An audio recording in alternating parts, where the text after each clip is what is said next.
தெரியாத ஒரு செய்தியை சொல்றேன். இந்த விக்ரம் ஜூஜு அப்படிங்கிற ஒரு நபர் இருக்கார்ல, இந்த நபருக்கு இந்த போதைப்பொருள் கடத்தல், இந்த போதைப்பொருள் பயன்படுத்தல் அப்படின்னு சொல்லிட்டு பல விஷயங்கள்ல தொடர்பு உண்டு அப்படிங்கிற விஷயத்த இப்போ அமலாக்கத்துறை உறுதி பண்ணியிருக்காங்க. இதுவரைக்கும் இது ஒரு டாஸ்மார்க்ல நடந்த மோசடி சம்பந்தமான வழக்கம் மட்டும் போயிட்டு இருந்தது. சொசைட்டில நம்மளை சுத்தி நடக்கக்கூடிய விஷயங்களை நீங்க தெரிஞ்சுக்கணும் அப்படின்னு நினைச்சீங்கன்னா பிரபா டாக்ஸ் சேனலை சப்ஸ்கிரைப் பண்ணி சப்போர்ட் பண்ணுங்க. ஏன்னா நீங்க இருக்கீங்க அப்படிங்கிற நம்பிக்கையில தான் நான் இங்க உட்கார்ந்து பல விஷயங்களை எடுத்து பேசிட்டு இருக்கேன். நன்றி.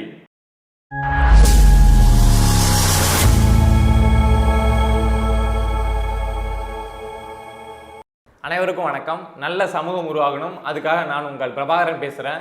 இந்த ரத்தீஷ், ஆகாஷ் பாஸ்கரன், விக்ரம் ஜூஜு இவங்க 3 பேருக்கும் இந்த டாஸ்மார்க்கில் நடந்த இந்த மோசடி வழக்கில் பெரிய தொடர்பு உண்டு. இவங்க சொல்றதை கேட்டு தான் டாஸ்மார்க் துறையே இயங்கி இருக்கு. டாஸ்மார்க் துறையோட எம்டியா இருக்கக்கூடிய விசாகன் அவர்களே இவங்க சொல்ற இன்ஸ்ட்ரக்ஷன் கேட்டுதான் இவ்வளவு விஷயங்கள் செஞ்சிருக்காரு அப்படிங்கிறது நமக்கு இதுவரைக்கும் தெரிய வந்திருக்கக்கூடிய ஒரு விஷயம். ஏன்பா சம்பந்தமே இல்லாத ஒரு 3 பேர் சொல்றதை கேட்டு ஏன் ஒட்டுமொத்த கவர்மெண்ட் சிஸ்டமே நடந்திருக்கு அப்படின்னா வேற எந்த காரணமும் கிடையாது. இவங்க 3 பேருமே உதயநிதி, அன்பில் மகேஷுக்கு நெருக்கமானவங்க அப்படிங்கிறது இதுவரைக்கும் நமக்கு தெரியும். பட் தெரியாத ஒரு செய்தியை சொல்றேன். இந்த விக்ரம் ஜூஜு அப்படிங்கிற ஒரு நபர் இருக்கார்ல, இந்த நபருக்கு இந்த போதைப்பொருள் கடத்தல், இந்த போதைப்பொருள் பயன்படுத்தல் அப்படின்னு சொல்லிட்டு பல விஷயங்கள்ல தொடர்பு உண்டு அப்படிங்கிற விஷயத்த இப்போ அமலாக்கத்துறை உறுதி பண்ணியிருக்காங்க. இதுவரைக்கும் இது ஒரு டாஸ்மார்க்ல நடந்த மோசடி சம்பந்தமான வழக்கம் மட்டும் போயிட்டு இருந்தது. ஆனா இப்போ அது முழுசா மாறி போதைப்பொருள் கடத்தல், போதைப்பொருள் பயன்படுத்தல் அப்படின்னு சொல்லிட்டு இந்த விசாரணை வளையம் அப்படிங்கிறது ரொம்ப பெருசா மாறி இருக்கு. எந்த அடிப்படையிலப்பா சொல்ற, எங்கப்பா இது லிங்க் ஆகுது அப்படின்னு எல்லாருக்குமே ஒரு கேள்வி வரலாம். கொஞ்ச நாளைக்கு முன்னாடி திமுகவுடைய அயலக அணியை சேர்ந்த ஜாஃபர் சாதிக் அப்படிங்கிற நபர் கைது செய்யப்பட்டதை மறந்துருக்க மாட்டீங்க. போன வருஷம் இந்தியாவே ரொம்ப பரபரப்பாக்குச்சு அப்படின்னு சொல்லலாம். ஏன்னா இந்தியாவில இருந்து ஆஸ்திரேலியா, நியூசிலாந்து மாதிரியான நாடுகளுக்கு இங்கிருந்து போதைப் பொருளுக்கு தேவையான அந்த மூலப்பொருளை கடத்தினார் அப்படின்னு சொல்லிட்டு பெரிய பரபரப்பாச்சு. டெல்லியில இவருடைய டீம் கைது செய்யப்பட்டாங்க. அதுக்கப்புறம் ஜாஃபர் சாதிக்கும் கைது செய்யப்பட்டார். அந்த இவங்க பண்ண அந்த ட்ரக், அந்த விஷயம் இருக்குல்ல, அது சம்பந்தமான மதிப்பு மட்டுமே பல ஆயிரம் கோடிக்கு இவர் இதை மாதிரி பண்ணியிருக்காரு அப்படிங்கிற விஷயம் வெளியில தெரிய வந்தது. அதுல கைது செய்யப்பட்ட ஜாஃபர் சாதிக் இப்போ ஜாமீன் வாங்கிட்டு வெளியில வந்துட்டாரு. அப்போ என்ன சொன்னாங்க அப்படின்னா, இந்த ஜாஃபர் சாதிக்கும் திமுகவுக்கும் இடையில ஒரு பெரிய லிங்க் இருக்கு. இவரு இந்த ட்ரக்கை இவர் மட்டும் பயன்படுத்தல, இது சம்பந்தமா உள்ள பெரிய லிங்க் இருக்கு அப்படின்லாம் சொன்னாங்க. பட் அதுக்கப்புறம் அந்த விஷயம் அப்படிங்கிறது அமைதியா போயிடுச்சு. ஜாஃபர் சாதிக் ஜாமீன் வாங்கிட்டு வெளியில வந்துட்டாரு.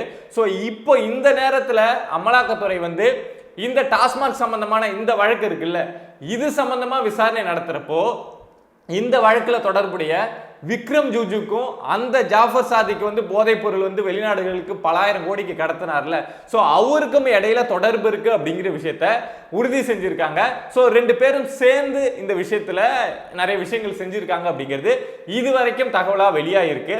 விக்ரம் ஜூஜு ஏன் இதுக்குள்ள வராரு அப்படின்னா, இப்போ இந்த விக்ரம் ஜூஜு, ரத்தீஷ், ஆகாஷ் பாஸ்கரன் இருக்காங்கல்ல, இவங்க ஒரு பெரிய பார்ட்டி நடத்துறாங்க. இருக்கக்கூடிய ஆக்ட்ரஸ் எல்லாரையும் கூப்பிட்டு, பெரிய பெரிய ஆளுங்கள்லாம் கூப்பிட்டு ஒரு பார்ட்டி நடத்துறாங்க அப்படின்னா ஃபர்ஸ்ட் விஷயம் என்னவா இருக்கும், நிறைய ஆக்ட்ரஸை கூப்பிட்டு தேவையானவங்க கூட எல்லாம் பேச விடுறது, இது ஃபர்ஸ்ட் விஷயம் நடக்கும்.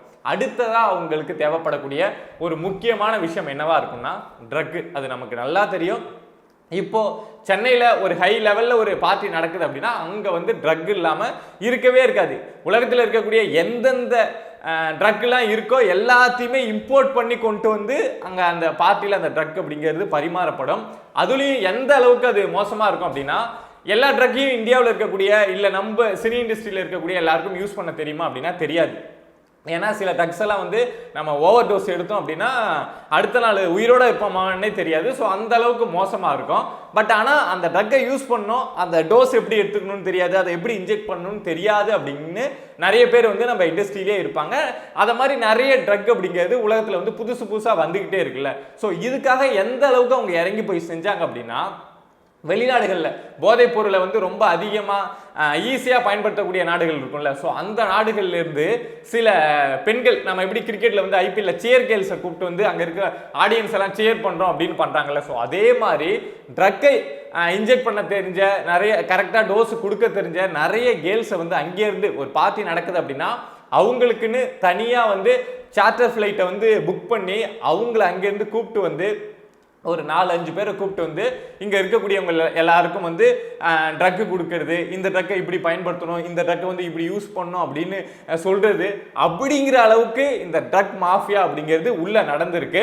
ஸோ இதை என்னத்துக்கு சொல்ல வரேன் அப்படின்னா, ஒரு பார்ட்டி நடக்குது அப்படின்னா இந்த அளவுக்கு அந்த பார்ட்டிக்குள்ள பல கோடி, அது எத்தனை கோடி அப்படின்னு நம்மளால சொல்ல முடியாது, ஏன்னா அந்த ட்ரக்கோட மதிப்புலாம் ஒன்றுமே மாறுபடுது. பட் ஒரு பார்ட்டி நடக்குது அப்படின்னா அதுக்குள்ள பல கோடி ட்ரக் யூசேஜ் அப்படிங்கிறது நடக்குது. ஸோ அந்த வேலையை இந்த ஜாஃபர் சாதிக்கு தானே மெயின் புள்ளி, அந்த மெயின் புள்ளிக்கிட்டேருந்து ஒரு லிங்க் பிடிச்சி இந்த பார்ட்டிக்கு தேவையான இந்த ட்ரக்கை வந்து ஷேர் பண்ணுறது, யாராருக்கு என்ன வேணுமோ கொடுக்கறது, இந்த வேலையெல்லாம் இந்த விக்ரம் ஜூஜு பார்த்துட்டு இருந்திருக்காரு. இந்த ரத்தீஷ், ஆகாஷ் பாஸ்கரன் இவங்க வந்து இந்த ஆக்ட்ரஸை வர வைக்கிறது, ஆக்ட்ரஸுக்கு வந்து இந்த கிஃப்ட் கொடுக்கறது, இந்த ஆக்ட்ரஸை வந்து இவங்க பிஸ்னஸ் மேன் கூட இல்லை இந்த அரசியல்வாதி கூட லிங்க் பண்ணுறது அப்படிங்கிற வேலையை இந்த ஆகாஷ் பாஸ்கரன் பார்த்திருக்காரு. ரத்தீஷ் அதுக்கு மேல அதுக்கு தேவையான பணத்தை வாரி இறைக்கிறது அந்த நபரா இருந்திருக்காரு. இந்த விக்ரம் ஜூஜு தான் இந்த ட்ரக் சம்பந்தமான விஷயங்களை வந்து எப்படி கொண்டு வர்றது அப்படிங்கிற விஷயத்த இந்த ஜாஃபர் சாதிக் கூட சேர்ந்து செஞ்சிருக்காரு அப்படிங்கிற விஷயத்த அமலாக்கத்துறை இப்போ கண்டுபிடிச்சிருக்காங்க அப்படிங்கிற செய்தி வெளியாகுது. ஸோ விக்ரம் ஜூஜுவை எடுத்து விசாரிக்க ஆரம்பிச்சாங்கன்னா விக்ரம் ஜூஜுவோட மட்டும் நிக்குதா இந்த போதைப் பொருள் சம்பந்தமான விஷயம்? இன்னும் எத்தனை பேருக்கு போகுது? சினி இண்டஸ்ட்ரிக்குள்ளேயே எத்தனை பேர் இதை ரெகுலரா பயன்படுத்திட்டு இருக்காங்க? எத்தனை பேர் வந்து வாடிக்கையா வாங்கிட்டு இருக்காங்க? அப்படிங்கிற விஷயம் ஒன்று ஒன்றா தெரிய வரும். என்ன அப்படின்னா இந்த 3 பேர்ல யாராவது ஒருத்தவங்களை அமலாக்கத்துறை கைது செஞ்சா மட்டும்தான் இது நடக்கும், அது நமக்கு தெரியும். பட் கைது செய்ய முடியுமா அப்படிங்கிற ஒரு கேள்வி இருக்கு. முடியுமா அப்படின்னா உச்சநீதிமன்றம் தாராளமா நீங்க அவங்களெல்லாம் விசாரிக்கலாம், நாங்க அதுக்கெல்லாம் எந்த தடையும் சொல்லல. இந்த டாஸ்மாக் துறையில் இருக்கக்கூடிய நிர்வாகிகள் அதிகாரிகளை தான் விசாரிக்க கூடாதுன்னு சொன்னோம் அப்படிங்கிற விஷயத்த அவங்க கிளாரிஃபை பண்ணிட்டாங்க. அப்படிங்கிறப்போ இவங்க 3 பேரை அமலாக்கத்துறை எப்ப வேணாலும் விசாரிக்கலாம்.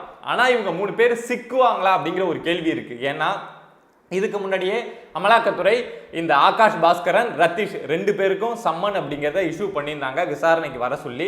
பட் 2 பேரும் வரலங்க. இப்போ அமலாக்கத்துறை திரும்ப என்ன பண்ணியிருக்காங்க அப்படின்னா 2வது முறையா 3 பேருக்கு வந்து இந்த சம்மன் அப்படிங்கிறத இஷ்யூ பண்ணியிருக்காங்க. விக்ரம் ஜூஜுக்கும் சேர்த்து இந்த சம்மன் அப்படிங்கிறத இஷ்யூ பண்ணியிருக்காங்க. ஸோ இந்த முறையும் இந்த சம்மனுக்கும் அவங்க வந்து ஆஜர் ஆகலை அப்படின்னா அமலாக்கத்துறை தாராளமாக கைது பண்ணலாங்க. ஒரு டைம் 2 டைம் சம்மன் இஷ்யூ பண்ணி பார்ப்பாங்க. வரல அப்படின்னா அடுத்த நடவடிக்கையா அமலாக்கத்துறை வந்து கைது நடவடிக்கை எடுப்பதற்கு அவங்களுக்கு எல்லா அதிகாரமும் உண்டு. ஸோ அதை செய்வதற்கான வாய்ப்பும் உண்டு. ஏன் அப்படின்னா இப்போ வந்து ஒரு சீஃப் மினிஸ்டர் லெவல்ல இருக்காங்க, இல்லை மினிஸ்டர் லெவல்ல இருக்காங்க அப்படின்னா கொஞ்சம் அமலாக்கத்துறை வந்து பொறுத்திருந்து ஒரு 3 சம்மன் இஷ்யூ பண்ணி பார்ப்பாங்க, 4 சம்மன் இஷ்யூ பண்ணி பார்ப்பாங்க. அதுக்கப்புறம் ஆஜராகலை அப்படின்னா ஒரு சீஃப் மினிஸ்டரா இருந்தா கூட அமலாக்கத்துறைக்கு கைது செய்யறதுக்கு அந்த அதிகாரம் அப்படிங்கிறது உண்டு. அதை அவங்களால பண்ண முடியும். அதுதான் டெல்லியில அரவிந்த் கெஜ்ரிவால் அவருடைய வழக்கில் நடந்தது. 5 முறை சம்மன் இஷ்யூ பண்ணி பார்த்தாங்க, வரல அப்படிங்கிறதுக்கு அப்புறம் தான் அந்த கைது அப்படிங்கிறது நடந்தது. ஒரு சீஃப் மினிஸ்டருக்கே 4 முறை 5 முறை தான் பண்ணுவாங்க, வரலன்னா கைது பண்ணுவாங்க. அப்படின்னா இப்போ நம்ம பேசுறோம்ல இந்த 3 பேர், இந்த 3 பேர் எந்த ஒரு இதுவும் கிடையாது, எந்த ஒரு அதிகாரத்திலையும் கிடையாது, இவங்களுக்கும் கவர்மெண்ட்டுக்கும் எந்த ஒரு சம்பந்தமும் கிடையாது. ஆனா கவர்மெண்ட்ல இருக்கக்கூடியவங்க கூட ஒரு லிங்கை வச்சுட்டு இவங்க பட்டு அமலாக்கத்துறை சம்மன் இஷ்யூ பண்ணாலும் வர்றது கிடையாது, விசாரணைக்கு கூப்பிட்டாலும் வர்றது கிடையாது. லண்டன்ல இருக்காரு அப்படின்னு ஒரு டைம் செய்தி வருது. இந்த பெங்களூர்ல 2 பேர் ஒளிஞ்சிட்டு இருக்காங்க. இந்த 3 பேர்ல ரத்தீஷ் மட்டும் தான் லண்டன் போயிருக்காரு. மற்றபடி ஆகாஷ் பாஸ்கரனும் இந்த விக்ரம் ஜூஜுவும் பெங்களூர்ல தான் ஒளிஞ்சிருக்காங்க அப்படின்லாம் செய்திகள் வருது. ஸோ இப்படி ஒரு செய்திகள் அங்கங்க பரவ விட்டுட்டு இவங்க சொல்ல போனா சென்னையில கூட ஒளிஞ்சிருக்கலாம், நமக்கு தெரியாது. பட் இப்படி செஞ்சுட்டு இருக்காங்க அப்படின்னா அடுத்த கட்ட நடவடிக்கையா அமலாக்கத்துறை கண்டிப்பா ஒரு நடவடிக்கை எடுப்பாங்கல்ல. என்னப்பா அது, ஒரு சிஸ்டமே சேர்ந்து ஒரு விஷயத்தை கண்டுபிடிக்குது, ஆனா 3 பேர் அந்த சிஸ்டத்துக்கே தண்ணி காட்டுவாங்க, எல்லாரையும் ஏமாத்துவாங்க அப்படின்னா எவ்வளவு நாள் அமலாக்கத்துறை அமைதியா இருப்பாங்க? ஸோ அடுத்த கட்ட நடவடிக்கையா இதுல விக்ரம் ஜூஜுவை கைது பண்ணுவதற்கான வாய்ப்பு இருக்கு அப்படிங்கிறது தான் இதுவரைக்கும் வெளியாயிருக்கக்கூடிய ஒரு செய்தி. மற்ற 2 பேரை வந்து விக்ரம் ஜூஜுவை பிடிச்சி விசாரிச்சாங்க அப்படின்னா இதுல போதைப் பொருள் சம்பந்தமான விஷயங்களும் தெரிய வரும். அதே மாதிரி டாஸ்மாக் துறையில் என்னென்ன விஷயங்கள் நடந்திருக்கு அப்படிங்கிறது தெரிய வரும்ல. ஸோ அதை பிடிச்சாங்க அப்படின்னா அடுத்தது ரத்தீஷோ, அடுத்தது ஆகாஷ் பாஸ்கரனோ, இல்லை அதுக்கு மேலே இருக்கக்கூடிய உதயநிதியை நோக்கியோ இந்த வழக்கு விசாரணையை நகர்த்தலாம் அப்படிங்கிற அடிப்படையில் அமலாக்கத்துறை இப்போ வேலை செஞ்சுட்டு இருக்கிறதா நமக்கு செய்திகள் வந்து வெளியாயிருக்கு. என்ன அப்படின்னா இது வரைக்கும் நம்ம இதை வந்து வெறும் டாஸ்மாக் வழக்கா பார்த்துட்டு இருந்தோம். ஆனால் இப்போ நமக்கு தெரிய வந்திருக்கிறது இது வெறும் டாஸ்மாக் மோசடி இது சம்பந்தமான வழக்கோட மட்டும் போய் நிற்க போறது கிடையாது. போதைப் பொருள் கடத்தல், பயன்படுத்தல், அதை வந்து பண்றது இது சம்பந்தமான ஒரு வழக்காவும் நம்ம டாஸ்மார்க்ல மட்டுமே இவ்வளவு ஸ்கேம் நடந்திருக்கு அப்படின்னு கண்டுபிடிக்கிறப்போ போதைப் பொருள் சம்பந்தமா உள்ள போனாங்க அப்படின்னா இன்னும் எவ்வளவு பேர் சிக்குவாங்க, சினி இண்டஸ்ட்ரியிலேயே நிறைய பேர் சிக்குவாங்க அப்படின்னு சொல்றாங்க. இது போக இந்த ரத்தீஷ், இந்த ஆகாஷ் பாஸ்கரன் இந்த டீமுக்கு ஃப்ரெண்ட்ஸ் அப்படின்னு அந்த பிரான்ச் போகுது அப்படின்னா பெருசா இருக்கும்ல, ஸோ அந்த டீம்ல இருந்தும் பல பேர் சிக்குவாங்க அப்படின்னு சொல்றாங்க. ஸோ அமலாக்கத்துறை என்ன நடவடிக்கை எடுக்கிறாங்க அப்படின்னு பொறுத்திருந்து பார்க்கணும். சரியான நடவடிக்கை எடுக்கணும் அப்படின்னா அடுத்து அந்த விக்ரம் ஜுஜுவை கைது பண்றது தான், அதுக்கான வேலைகள் தான் நடக்குது அப்படிங்கிறது தான் இது வரைக்கும் நமக்கு தெரிய வந்திருக்க செய்தி. பொறுத்திருந்து பார்ப்போம் என்ன நடக்குது அப்படின்னு. இதை மாதிரி சொசைட்டியில நம்மளை சுற்றி நடக்கக்கூடிய விஷயங்களை நீங்க தெரிஞ்சுக்கணும் அப்படின்னு நினைச்சீங்கன்னா பிரபா டாக்ஸ் சேனலை சப்ஸ்கிரைப் பண்ணி சப்போர்ட் பண்ணுங்க. ஏன்னா நீங்க இருக்கீங்க அப்படிங்கிற நம்பிக்கையில தான் நான் இங்க உட்காந்து பல விஷயங்களை எடுத்து பேசிட்டு இருக்கேன். நன்றி.